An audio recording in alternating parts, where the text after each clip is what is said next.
यहाँ एक भी फैक्ट्री नहीं थी जब हम आए थे। मैंने उस समय चुनाव में भी कहा था कि चुनाव जीतेंगे फैक्ट्रियाँ लगवाएंगे। फैक्ट्री लगने का मतलब ये नहीं है कि यहाँ के लोगों को ही नौकरी मिल जाए। बहुत से अवसर मिलते हैं, बाहर से लोग नौकरी करने आएंगे, दूध यहाँ खरीदेंगे, किराए का कमरा यहाँ लेंगे, मतलब तमाम तरीके के वो होंगे, उनको लाभ मिलेंगे। बहुत से लोगों को हमें अपने बच्चों को मल्टी टैलेंटेड करना पड़ेगा कि आने वाला युग, अब जलालाबाद में उस समय एक फैक्ट्री नहीं थी, एक लगवाई, आने वाले 2-3 सालों में सैकड़ों फैक्ट्रियां लगने जा रही हैं। आज मुख्यमंत्री जी ने भी बोला है, हमने इंडस्ट्रियल कॉरिडोर के लिए जो जगह ली थी जलालाबाद में 200 एकड़, शर्मा जी, आज वो कम पड़ रही है। सबसे ज़्यादा डिमांड इस गंगा एक्सप्रेसवे पर जितने इंडस्ट्रियल कॉरिडोर बन रहे हैं, आज मुख्यमंत्री जी ने बताया सबसे ज़्यादा डिमांड जलालाबाद की है कि वहाँ लोग इंडस्ट्री लगाना चाहते हैं। एक दिन वो था कि जलालाबाद कोई व्यापारी बाहर का आना नहीं चाहता था, आज सबसे ज़्यादा इंडस्ट्री लगाने की डिमांड यहाँ है। तो हमारी सरकार ने 200 एकड़ ही है, अब उसको 500 एकड़ कर दिया है। अब 500 एकड़ ज़मीन हम अधिग्रहण कर रहे हैं, 300 एकड़ और अधिग्रहण कर रहे हैं, 500 एकड़ ज़मीन में हम फैक्ट्रियाँ लगाने जा रहे हैं। 200 एकड़ तो अधिग्रहण हो गई, उसके अलाटमेंट इसी महीने से शुरू हो रहे हैं। सबसे ज़्यादा डिमांड यहाँ है। लोग जो और इंडस्ट्रियल कॉरिडोर बने वहाँ नहीं जाना चाहते, लोग यहाँ आना चाहते हैं। आज DTI स्कूल चलने की स्थिति में होने जा रहा है। इसी सत्र, अगले सत्र से हम उसको चालू करेंगे। और आप समझिए कि हम पीछे कितना चले गए। आप समझो, अगर वो 2000 में चल गया होता तो जो बच्चे वहाँ पढ़े होते, क्योंकि GTI में पढ़ने का मतलब वो 15 साल से नीचे का बच्चा पढ़ने नहीं जाता, शर्मा जी, हैं? 18 साल का बच्चा पढ़ने जाता है वहाँ। आज 2000 में जो 18 साल का बच्चा वहाँ पढ़ा होता, आज उसके बच्चे GTI स्कूल में पढ़ रहे होते। मतलब 1-2 नुकसान कितना हुआ? एक पीढ़ी का नुकसान हुआ है, पूरी एक पीढ़ी का। अब तक 17-18 बैच निकल चुके होते वहाँ से, और जो एडमिशन हो रहे होते, जो वहाँ पढ़े थे, उनके बच्चों के हो रहे होते। हम कितना पीछे चले गए।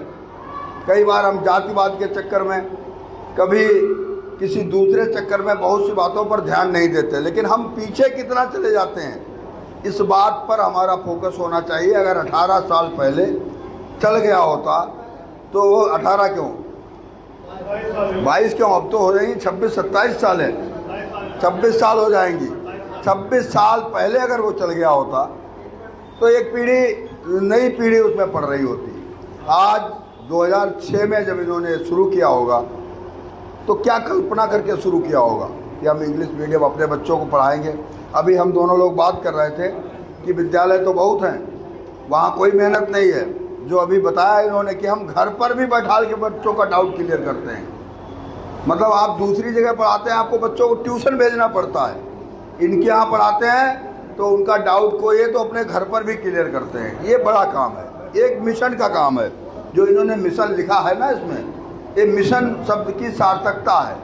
ये व्यापार नहीं है, मिशन है। कई बार टारगेट होता है, मिशन होता है कि हमारा मिशन ये है, तो इनका मिशन है यहाँ शिक्षा देना। तो साथियों, आज के इस अवसर पर मैं पूरे विद्यालय परिवार को शुभकामनाएं देता हूँ। इस विद्यालय में पढ़ने वाले बच्चों को और उनके अभिभावकों को शुभकामनाएं देता हूँ। इन्होंने बताया जैसे 2 बच्चे SI बने हैं यहाँ के, 3 इनके पढ़ाए हुए।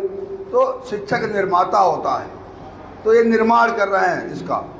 यहाँ इंफ्रास्ट्रक्चर का निर्माण सरकारें करती हैं, व्यक्ति के निर्माण की फैक्ट्री कहीं अलग नहीं लगी है, वो विद्यालय ही है या परिवार है। ये बोतल बनेगी फैक्ट्री में बनेगी, एक कुर्सी बनेगी फैक्ट्री में बनेगी, एक कपड़े बनेंगे फैक्ट्री में बनेंगे। लेकिन समाज के निर्माण की फैक्ट्री सिर्फ 2 ही है, परिवार और फिर विद्यालय। तो ये समाज के निर्माण का काम कर रहे हैं। साथियों, बहुत सी चीज़ों का हमें अंदाज़ा नहीं लगता है कि उसका हमें लाभ क्या मिल रहा है। कई बार होता है, लोग कहते हैं कि हमें क्या मिला। अभी एक गांव में, हम कटका गांव है, नाम लिए ले रहा, कटका में एक सड़क का हम शिलान्यास करने गए। सड़क बन चुकी थी, उसका भूमि पूजन करने हम नहीं जा पाए थे, तो उसका उद्घाटन करने के लिए गए। उद्घाटन हुआ, लोगों ने बहुत स्वागत किया, सम्मान किया। एक सज्जन आए, बुजुर्ग थे काफ़ी, हमारे तो पिता तुल्य होंगे।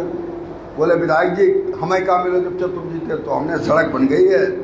बोले हम तो ऊसर बंजर चलते, हमसे क्या मतलब है सड़क को? आप उनका मतलब कोई उनकी दुर्भावना नहीं थी, लेकिन अंदर भाव ही नहीं जग रहा है कि सड़क बने। बोले हम तो ऊसर बंजर चल, हमें बताओ का दियो। तो हमने कहा हम आप वाला भी बता रहे हैं, मोदी जी किसान सम्मान निधि दे रहे हैं, मिल रही? बोले हाँ। राशन मिल रहा? हाँ। लेकिन व्यक्तिगत चीज़ों पर फोकस कितना है?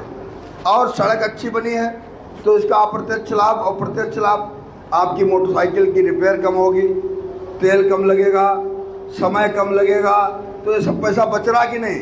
एक पैसा मांगना पड़ता है, एक आपके पास है, उसमें बचत हो रही है।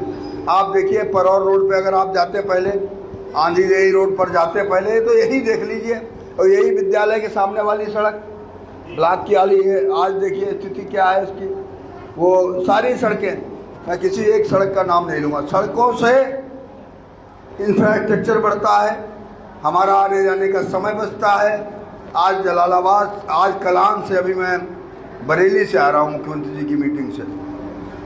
अगर ये कटरा से लेकर जलालाबाद तक की रोड अच्छी ना बनी होती और जैसी मिर्ज़ापुर से यहाँ तक की थी, तो हम अभी तक आ नहीं पाए होते। अभी ये इंतजार ही कर रहे होते कि विधायक जी आ जाए, तो आप लोग कहते कितना देर हो रही है।